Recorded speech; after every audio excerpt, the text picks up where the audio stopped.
What's up, creepers and geekers? Christy, Atari Creep. How's everyone doing today?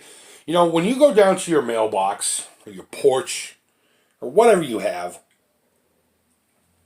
and you're expecting the normal crap. You know, you get your fluff mail, your weekly paper that comes from the city for free, advertisements, bills. It's election season, you know, so everybody wants my vote. And, you know, vote yes on this and no on that. You're not really expecting much, but then you see a package with this stamp on it.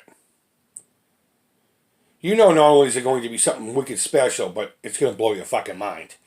And this was no exception. Willie, the always awesome Willie of Arcade USA, decided just to send this along to me without me even knowing about it. And, you know, whenever I get these packages, I open it up and I get this overwhelming, it's mixed emotions. It's like an anxiety because I feel bad.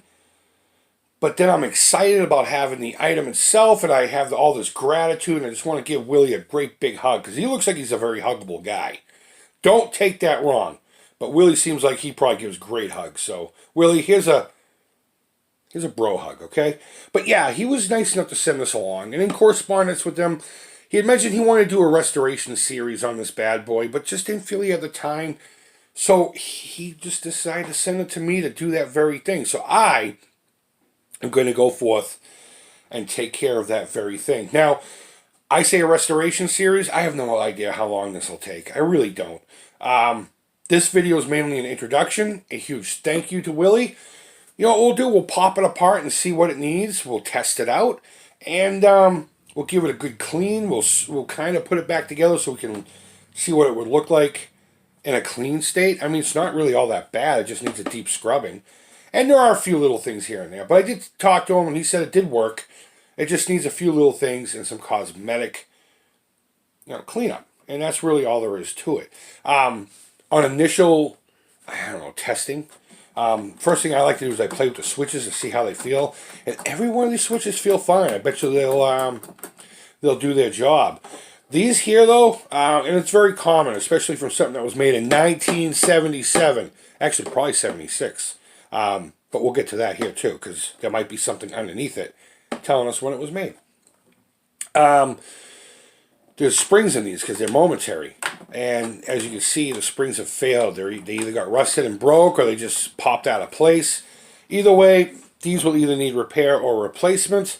I don't know which way I'm leaning, because there are replacement parts you can find, and I'll talk about that at the proper time for that. But overall, I mean, it's in great shape cosmetically. It just needs a good cleaning. And that's really all there is to it. Let's see, there was something else I wanted to... As far as restoring it, I mean, we're not going to get this back to factory beauty. There's a lot of black marks here from where the faux wood grain wore away. There's nothing I can do for that. I'm not even going to bother trying to touch it up. So I'll leave that be. We're just going to worry about cleaning it up, going inside and making sure everything's jiving. And that's really all there is to it. But of course, first and foremost, we have to fire it up and see what it does and doesn't do. And then we can, base our next moves from there. All right, so we got the Heavy Sixer hooked up to the television. Pay no mind to the Junior. It's there because that's what I use to play. And I got a copy of Space Invaders. Space Invaders is a great game to test an Atari out with if you're going to go buy one. And you're not feeling it, bring your Space Invaders, because you can test out most of the switches pretty much like that, just to make sure, at least the main functionality of the damn thing works. So let's put a cartridge in here. God, that feels so good. Man, these cartridge slots were just amazing. Fire it up. Bam! There we go. We got color. Black and white. Back to color. Now let's do the difficulty switch. If you look at the turret, if I do this, it should go big. There we go. Come back down. That works fine, no problem too. I'm not even going to worry about the right difficulty switch right now. We'll worry about that later. So what I was mainly concerned with is the game select and reset. Oh, we went black and white. We'll worry about that here in a second. I wanted to see if I could just, because the spring isn't in there for the switch to go back to neutral position or whatever you want to call it. So, all right, so if you watch up here, it's changing, and I'm able to, I wonder what happens if I leave it down. Okay, it'll just run through it. But if you put it back up, it's no problem. Okay, so I don't know if I really want to replace that. I don't know if I should have to. And, of course, game start. I wonder what would happen if I kept it down. Nothing. Alright, so it works. You know, let's move this guy back and forth and fire a few rounds off. And we'll worry about... Alright, so player 2. Oh, here we go. Yeah, alright. That works no problem too. I bet you it hardly ever got used. So let's play a few minutes of Space Invaders on whatever level this is. I didn't even pay attention. I didn't even pay attention. Alright, let's do this. Let's do this. Let's go back to... What? That's weird. That's alright. Let's see if it'll go black and white again. Because I think I know what the problem is. I don't even have to open it up to fix that. Well, I mean, I will, but for the most part, the colors look great. Slight adjustment needed. So I just want to shoot a couple invaders from space here. We won't play for too long.